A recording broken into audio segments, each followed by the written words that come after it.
Hello everybody, welcome to AJ Today. I'm Aaron Jackson. What you're going to be here for watching is this is going to be a variety sports/political talk show where we will go through some current events such as sports, entertainment, politics, especially politics. I think it's something that young people need to get more interested in. We need to actually start talking about since we're going to be voting very soon, and I've taken the responsibility myself to conduct this, and hopefully it goes well. So speaking of current events, let's get right to it. How about that sports game last week, the Colts Patriots? Yeah, that one play where they put 2 people on the line on offense, 5 people going against them on defense. That play was so dumb, I actually almost wonder if it was Beavis and Butthead that ran that play instead of Coach Pagano. That was how dumb that play was, yeah. Also, speaking about the NFL, how about the NFC itself? NFC East, once again the NFC least. NFC West, definitely not the NFC best. There's only 10 teams that are over 500 in the entire NFL. That's the fewest since 2002. You usually don't see that much mediocre teams, but it's actually happening this year. Hopefully we can actually start having some better play in the NFL. Also about the NFL, how about the game last night itself, Seattle-San Francisco? I'm really getting sick of the Niners. They're really shaming me this year. They're literally letting me down. I mean, just last night I was trying to cheer myself up after the loss. Go to Spencer's in the mall, right? I just want to go to Spencer's, one of my favorite stores. I go to the back of the store. I see Kaepernick jerseys on there. I'm like, okay, what the heck are Kaepernick jerseys doing in the back of Spencer's? So apparently, they got it. I went up to the cashier and I asked him, why are they in the back of the store? He says, we got a new shipment today. They're going to become part of our joke gift department. They're becoming part of their joke gifts at Spencer's. Good job, Kaepernick. That's how good you are now. Part of the joke gifts, yeah. All right, so we're about to get to our panel here and start discussing some issues, but before we do, one last thing. I read a funny headline last night. Apparently Texas is so insane that it's actually now used as a slang term for crazy in Norway. So a Norwegian's doing something weird, right? They do something like really crazy, another Norwegian sees it, goes up to him and says, oh, okay, you're so Texan.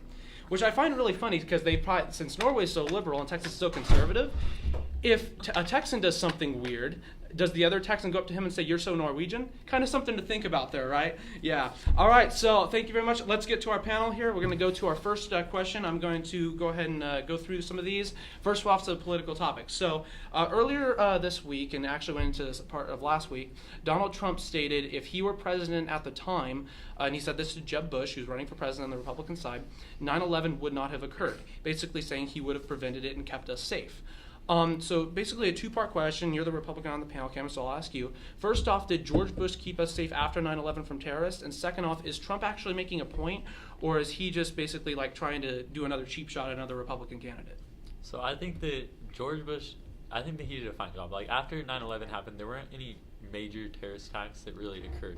And I don't think that Trump necessarily was taking a shot at George Bush. He wasn't really saying that George Bush did anything wrong. He was more saying that like he would have been like more like proactive about preventing stuff like that, and he would have been more like safe about it. Like, okay. What do you say? Well, you're the Democrat on the panel. What do you think about that? So I personally think Donald Trump would not have stopped 9/11. Okay. And I think George Bush, if anything, made things worse by sticking us in Iraq and Afghanistan with speculation of dirty bombs and things like that in the Middle East. And there was proof to say that there wasn't, but he was trying to, and 9/11 gave him that cue to go in, that feeling that it was okay and that he would have the Americans back. Because before 9/11, he wouldn't have the Americans back to go into the Middle East and do what he had done. Okay, so now back to something that you were saying. You were saying that no terrorist attacks like happened after 9/11 for George Bush. Well, you know, for example, this week, you know, we see the stuff with Benghazi in the news with Hillary and all that stuff. Now, after we went to war with Iraq, there were over 5 instances where there were terrorist attacks on U.S. diplomatic targets there during his presidency in Iraq. And he did not have enough advisors there to keep them safe, just like Hillary didn't have enough advisors there for Benghazi.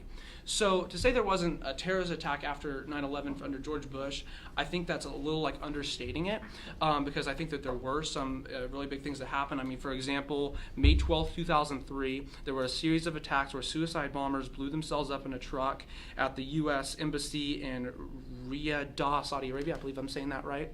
And 8 people on the U.S. side were killed in that attack. So now the question of did he really keep us safe, I think you have to go back to what you were saying about Iraq and when he sent us in. I mean, we killed a minimum 200,000 civilians. We escalated the tension there between the Sunnis and the Shias. I think overall, at least in my opinion, I don't think he really did keep us safe, especially when he tried to do the Patriot Act to keep us safe, and that ended up being a ton of spying on innocent Americans. And so in my opinion, I think that he did not really keep us safe. Is there anything that you guys would like to add? The sports side of the panel, if you guys have any opinions on this very quick. If not, that's fine. No, you're good? You're good? Good. Okay, cool. Can I add this? Yeah, go ahead. So Go even ahead. though, so you're saying that like after 9/11 happened, when they went in to like looking for like the dirty bombs or whatever, like Yeah. that made it worse. But when 9/11 happened, wasn't it already like pretty bad? Like I feel like Yeah. he, like in his opinion, he was trying to do everything that he possibly could. He was doing his like best to try to like Yes. stop it. Like Yeah, I don't think that. and I hear what you're saying, Would but it have been better to just do nothing after Well, 9/11 happened? Well, Would that have- well, here's the thing. The problem is that, okay, so we went to the war with a country that had affiliates of Al Qaeda in Afghanistan, right? Then we went to Iraq. What were they doing? Nobody in there, it was actually involved with the 9/11 terrorist attack. The real people that were there were actually Saudis. So there were, first off, they used it because of weapons of mass destruction. That's why we went in the first place. We ended up finding out later there were no weapons of mass destruction, and we got out, and now the tension is completely escalated over there. And you see that that ISIS has risen up there and everything else. So we have to end that and go into the next topic now. We're going to go on to something sports now. So the NFL, as I was saying in the monologue, there's a lot of teams that have just been pretty mediocre this year, I think. The Colts picked up Andre Johnson. They picked up Frank Gore in the offseason. They're 3-3. They haven't got their offense together. The Seahawks, they picked up Jimmy Graham. Their defense is still stacked. They haven't got anything going. So first off, the question I have for you guys on the sports side of the panel, and you guys can get in on this if you want, why are there so many teams this year that are just so mediocre? Is it injuries, or have they just not hit their peak yet? For the Colts, in my opinion, I think it's just been the play of Andrew Luck. Andrew Luck's been turning the ball over way too much. He's throwing interceptions left and right, and then he had that shoulder injury.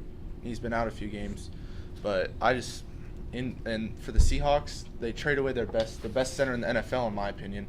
So their offensive line is very poor. He's on track for taking over 70 sacks this year. Yeah. And that is a lot for your quarterback to take. Yeah. And the Jimmy Graham trade is not paying off for them. Yeah. And so Would you like to have that, Ty? I agree with Zach on that. The Seahawks aren't as strong as they need to be. They're a much more powerful team. And like the Colts, they're just not playing up to par right now. I think they're a way better team than their record states for themselves. Yeah, I definitely agree with that. So the question that I have for all of you guys, and if I could get all of you guys on this, that would be great. If the Super Bowl started today, who would be in there and why? Patriots. Whoever wants to start, go ahead. Patriots. Okay, versus who? Who would you say, Patriots and who? Patriots and the Packers. Patriots and the Packers, okay. Definitely. All right, what would you say, Zach? I gotta say Patriots as well. Their offense is you can't guard Gronk with anyone in the NFL. But I got a sleeper team out of the NFC. I like the Cardinals. Their defense really good. Carson Palmer's been playing really good. I like the Cardinals coming out of the NFC. Okay, yeah. Go ahead, Todd. What do you think on it? I agree with Zach on that. Like Cardinals, Patriots, that's a pretty strong battle. But Patriots, I would see for sure going to the Super Bowl right now. Let's talk about the Patriots very quickly too. They're 5-0. Brady's already thrown 14 touchdown passes this year. Their defense seems impeccable. Do you guys think that they will lose a game this year, or do you think they're going to have another 16-0 season? I think they're going to go 16-0 when it comes down to it. They have the muscle and the strength to do it, and their team is just fantastic this year, even with all the controversy of the deflate game. Okay. No. It's hard to go 16-0 in the NFL. Yeah. And their division. Look, their division's pretty good. The Jets have probably the best defense in the NFL. The Dolphins, they're not too bad, but they're again a mediocre team. Anyone can beat anyone in the NFL on any given night. And I think that one off game for Tom Brady, I think they'll lose. I'm going to say they go 15-1, and I think that everybody here is going to be surprised when I say who they're going to lose to. I'm actually going to say that they lose to the Giants. I think that the Giants just really match up to the Patriots really good. Even though the Giants have really not proven themselves yet this year, I think they're another team that their record doesn't show how good that they truly are. I think they've gotten a lot better this year. Plus, they don't have Victor Cruz back yet.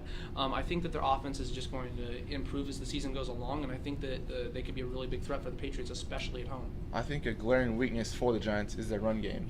because you can't have a pass game without a run game. You got to solidify that run game, and I don't think the Giants have the run game yet. Okay. All right. Well, thank you guys on that. So let's get to another story here. Now, this was a big story around all of America this week and last week as well. The Lamar Odom brothel story. He apparently spent $75,000, but basically every known drug in his body, and I mean, it just made headline news worldwide, nationwide. It was crazy. But one thing I think that is really interesting about the story is most people, I think, know him from the Kardashians, and they really don't realize who he truly was and that he actually was on a championship basketball team and started for the Lakers. And so I mean, my question for you guys is, when it comes down to it, why is there so much, like, I guess you could say, infotainment in the news when it really has no bearing on our lives? Why do people care so much about just the Kardashian side of it instead of the actual sports side of who he truly was as a person and a player?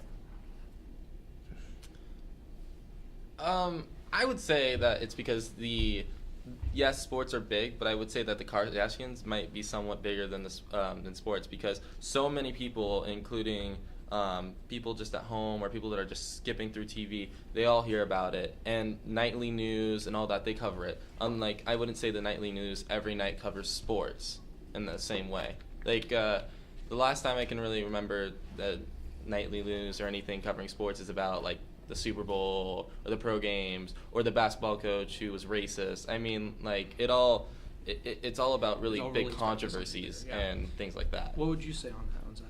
Well, I'm with you. Lamar Odom was, in fact, a great basketball player. He's 6'8". He could dribble the ball like a point guard, shoot the ball like a guard.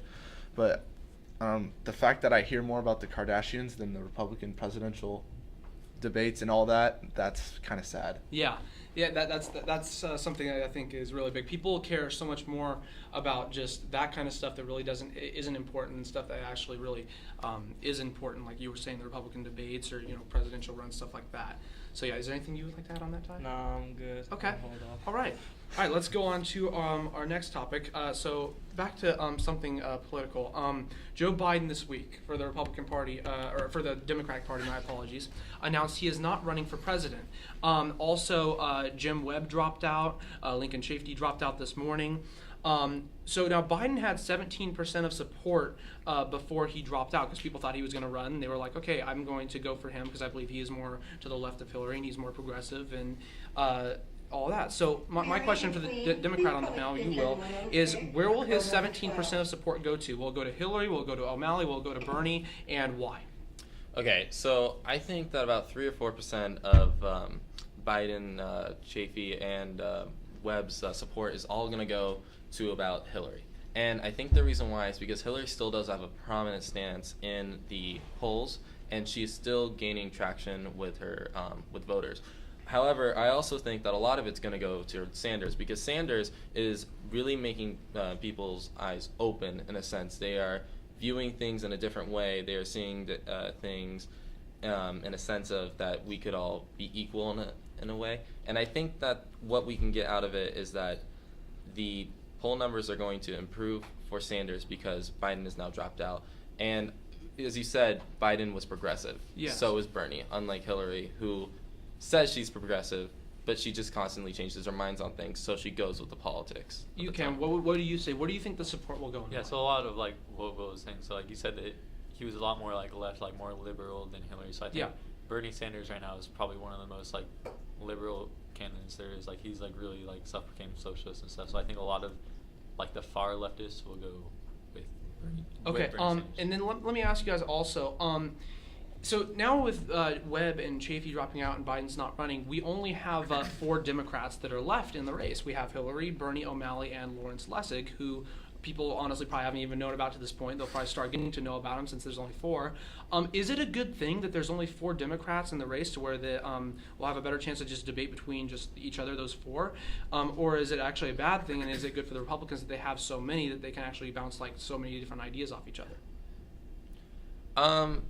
I think it's good, because with the Republicans, there's way, way too many. I mean, I can't name all of them. I know that for sure. But I could name all 4, or except for all 3, because I didn't hear about Lancaster. Is that what you said? Lawrence Lessig. Lauren Lessig, whatever.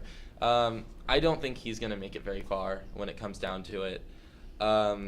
Yeah, I think it's better, and then we can get to know each candidate better. Yeah. So we all know what each political view is and what they will want to do when they are president, and we can keep a close eye on all. Okay, what about you, Cam? What do you say on that? I think that the reason there's so few Democrats is because most of the Democrats that are running are such big like front runners, and they have been. Like Hillary Clinton is like, everybody knows who Hillary Clinton is. Like Bernie Sanders has been like really, really popular. So I think there's so many like these like few people are so popular that it's kind of like almost discouraged like other people to join the race, like Joe Biden, because he doesn't think he's gonna be able to win. But then I think that it's a good thing that the conservatives have so many, because you can kind of like when you have that many people, you have a lot larger variety of opinions. Like you have a lot, like not everybody's going to be exactly the same, so you can kind of pick the more like perfect candidate. You can kind of hone in by the end and get the candidate that you actually like agree with, like that most of America agrees with on most of their political points of view. Okay. Is there anything you would like to add, that Zach or Ty? Anything you'd like to add? I just hope the 17% doesn't go to Hillary. I'm with you on agree. that. I will be with you on that. All right. One more thing I'd like to talk about also, as I was talking about a little earlier, Benghazi yesterday. There were the hearings for Hillary. Hillary was responsible. Okay, she had an email that went to Chelsea Clinton saying that. Okay, so it was a planned terrorist attack. There was nothing that had to do with the video of Al Qaeda or anything.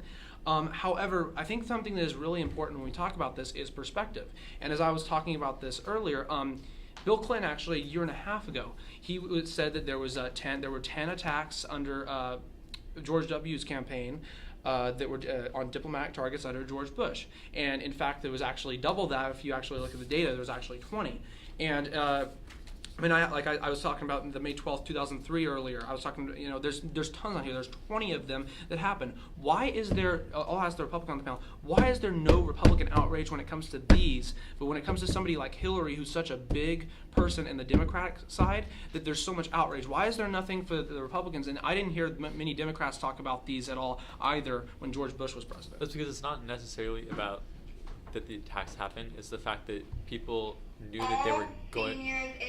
People knew that there was going to be an attack. Like she had forewarning, and they were requesting like backup troops, and she did nothing. She said that they were fine, and that's why the people were killed. If she would have listened to them, that was the big problem. It wasn't that there was an attack. It was that she knew there was going to be an attack, and she chose not to do anything about it. Yeah. Okay. I So could agree with that's why that. it was I'm just such a saying big deal. perspective. But yeah, what would you say about that, Will?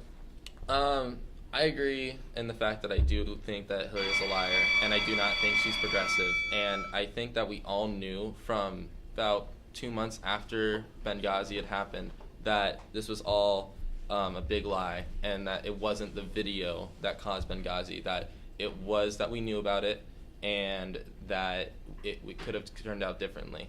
And I honestly think that there should be a punishment for what Hillary did. And the fact is, though, is that a whole majority of people knew this, and all the majority of Hillary's voters are already like, okay, yes, that happened, but they're not going to change their mind just because it's now official that this really did happen. Mm-hmm. And so it's not going to help her gain or lose any supporters from the polls. All right, so I'm going to go ahead and end it on here on one last thing I'm going to ask the panel here. We'll go a little lighter. So our football team of the school, we're going 5-2. We're doing great. Tonight we have our homecoming game against Foothill. If we win, we go 6-2. We clinch a playoff berth. It's homecoming. I figured I would just do this really quick. I want to ask you guys who's winning the game tonight. What are some score predictions you guys have? Lincoln 42-6. Okay. What about you, Will? Lincoln 30. 23-21. 23-21. Lincoln. What about you, Kevin? Lincoln 54-36. Oh, wow. That's high. What about you, Dang, Zach? I'd go Lincoln 28, Foothill 17. Okay, all right, I like that. I'm gonna go, since our offense is so just phenomenal. I'm gonna go ahead and say 41-21. That's gonna be my score. So we'll see how our predictions line up. I'd like to thank Mr. Toff for helping me put this on. This is the practice show. I'd like to see everybody out there on November 13th for the real show as we start in the theater for AJ2DAY. Thank you, everybody. That was a great show. Really appreciate it. Peace out. Have a great week. You better win by a lot, because I said that.